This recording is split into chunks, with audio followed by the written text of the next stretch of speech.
Kakadosh Boker Tov, we're just continuing with halachot. If you remember, yesterday we were mentioning all the halachot which pertain, whether it's going to be to the 3 weeks with haftarot, and we mentioned about the 9 days. So to do with the concept of the 3 weeks and the 9 days, remember that during the 3 weeks we do not listen to music and we do not get married.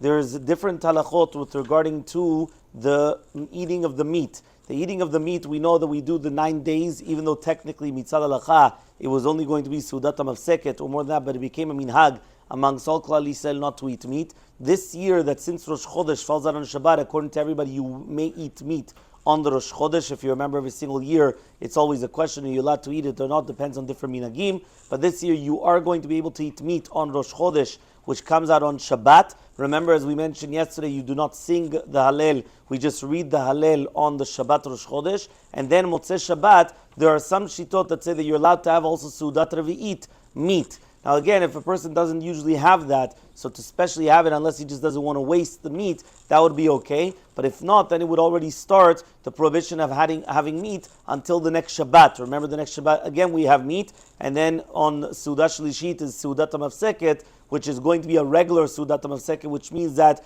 it's not a Sudat HaMafseket that you have to sit on the floor. It's a regular Sudat Shlishit. You're sitting at the table, you're going to be doing, but you just have to make sure that you're going to finish the meal before the Shekiyah. And once you finish the meal before Shekiyah, you're going to do Birkat HaMazon, and then it starts the fast. And then only afterwards, after when Shabbat finishes, is when you're going to change your clothing. You're going to say Baruch Hamadu Bekodesh Shechol, and you change your clothing. So that's just going to be for the next, obviously, until we get to Tisha B Av. Tisha B Av, there are a few extra kinot that we add in, whether it's going to be Havdalah in the middle, Borei Meorei Ha'esh, whether it's going to be that we're going to add another few kinot, and then obviously we're going to do Havdalah on Motsae Tisha B Av and Birkat HaLevana on Motsae Tisha B Av.